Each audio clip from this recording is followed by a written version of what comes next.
Hi, this is Lisa Harris with My Creative Pursuits. I'm back today, finally, to sort of wrap up this month's Scraps and Stash kit.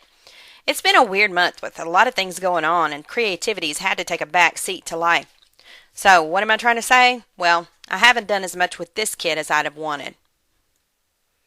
A quick reminder that this month's kit was pulled to work alongside the Counterfeit Kit Challenge. This month, CKC decided to use a CSI Color Stories Inspiration case file as a base for creating kits. The case file comes complete with a color scheme, ideas for elements, and even journaling. If you've never played along with one of their weekly challenges, it might be fun to check them out. Also visit the Counterfeit Kit Challenge blog. They have so many great tutorials for creating DIY elements, and the design team is a great source for inspiration. And nope, I'm not affiliated with either website, just a big fan of what they both do. So, let's get started, shall we? The first layout for this round is titled, This Is Me. It was created in response to a Stash Busters Anonymous challenge to use a sunburst element as a way to use up bits of patterned paper.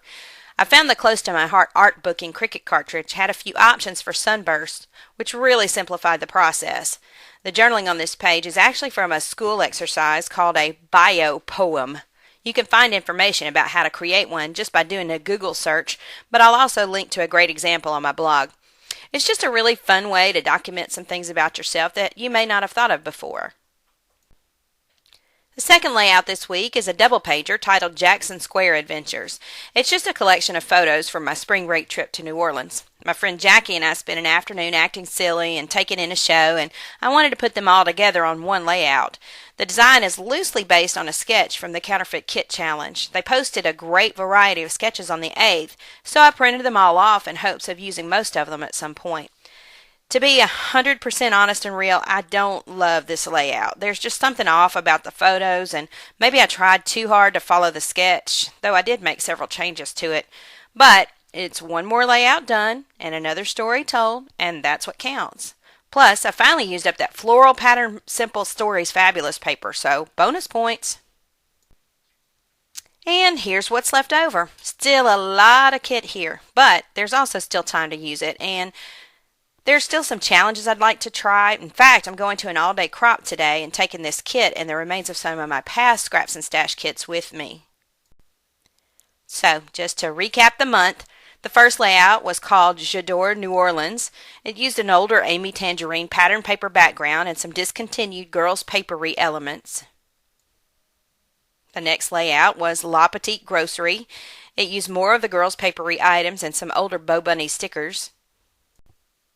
This Is Me, which used pattern papers from Studio Calico, Jelly Bean Soup, and Bo Bunny, as well as the art book in Cricut cartridge.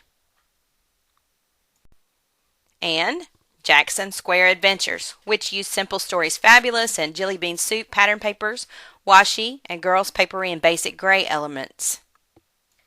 So, what's up for next month? Well, I've taken the plunge and joined Layout a Day for May.